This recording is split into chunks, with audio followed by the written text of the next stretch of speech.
दुनिया का असली सुपर पावर कौन है? कोई कहता है अमेरिका तो कोई कहता है चीन। लेकिन सवाल ये है कि जब कोई भी देश बड़ी मुसीबत में फंसता है तो वो भारत के पैरों पर ही आकर क्यों गिरता है? चीन या अमेरिका के क्यों नहीं? क्या दुनिया भारत को ताकतवर और सुपर पावर मानती है? तो हाँ, सच यही है। अब आप कहेंगे कैसे? दरअसल रूस में फंसे नेपाली लोगों ने भारत सरकार से उन्हें बचाने की अपील की है, क्योंकि नेपाली सरकार से उन्हें कोई मदद नहीं मिल पा रही। उनके साथ ट्रैवल एजेंटों ने धोखाधड़ी की, जिन्होंने उन्हें रूसी सेना में सहायक की नौकरी के बहाने रूस भेजा। एजेंसी के मुताबिक लोगों ने कहा, एजेंट ने हमें झूठ बोलकर यहाँ भेजा है और अब हमारे साथ यहाँ बहुत मुश्किल हो रही। हमें कहा गया था कि हमें रशियन आर्मी में हेल्पर का काम करना है, लेकिन हमें अब यहाँ युद्ध में जाना पड़ रहा। हमारे साथ भारत के भी कई नागरिक थे जिन्हें भारत सरकार ने निकाल लिया, लेकिन हमारी नेपाल के दूतावास में हमारी कोई सुनवाई नहीं हो रही। नेपाल हमारी कोई मदद नहीं कर रहा।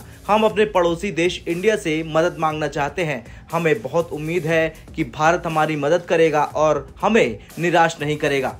नेपाल और इंडिया का बहुत मजबूत संबंध है, इसलिए हम आप लोगों से मदद मांगना चाहते हैं। हमारे नेपाल से कुछ भी नहीं हो पा रहा, लेकिन आपका देश और आपका दूतावास बहुत पावरफुल है। हम सभी नेपाली भाई लोग वापस जाना चाहते हैं, क्योंकि हमारे साथ यहाँ फ्रॉड हुआ। हेल्पर बोलकर हमें युद्ध के लिए भेज रहे हैं। हम लोग 30 लोग हैं, लेकिन अब हम सिर्फ 5 लोग बाकी हैं। कुछ लोगों को अलग अलग जगहों पर भेज दिया गया है, तो कुछ लोगों को ज्यादा इंजरी हुई है। हमारी मदद कीजिए और हमें भी यहाँ से निकालिए।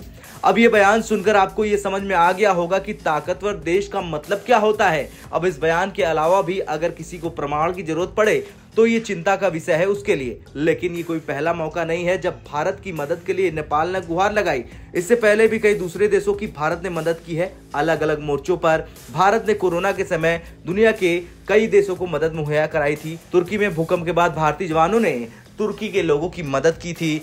उसके बाद हुती विद्रोहियों से लड़ने के लिए अमेरिका जैसे देश ने भारत से मदद की मांग की थी। यहाँ तक कि रूस यूक्रेन युद्ध में यूक्रेन को तबाह होने से भी भारत ने बचाया। प्रमाण तो लाखों हैं, लेकिन जीता जागता प्रमाण आज हम आपको रूस में फंसे नेपाल के लोगों का दे रहे हैं। खैर, जिस तरह से नेपाल के लोगों ने अपने देश पर भरोसा न करके भारत से गुहार लगाई है, वो ये साफ दिखाता है कि भारत ही वो देश है जिस पर दुनिया के लोग आंख बंद करके विश्वास करते हैं। देखना तो ये होगा कि क्या भारत रूस से नेपाल के लोगों को बचा पाएगा, और क्या भारत एक बार फिर चीन अमेरिका जैसे देशों को बताएगा कि सुपर पावर पैसे, हथियार या खुद को बोलने से नहीं होता, बल्कि सुपर पावर बनने के लिए जमीन पर उतरना होता है, दुनिया की हर संभव मदद करना होता है। आपका क्या कुछ कहना है? नेपाल के लोगों को क्या भारत बचा पाएगा? कमेंट कर जरूर बताएं। ब्यूरो रिपोर्ट, भारत तक।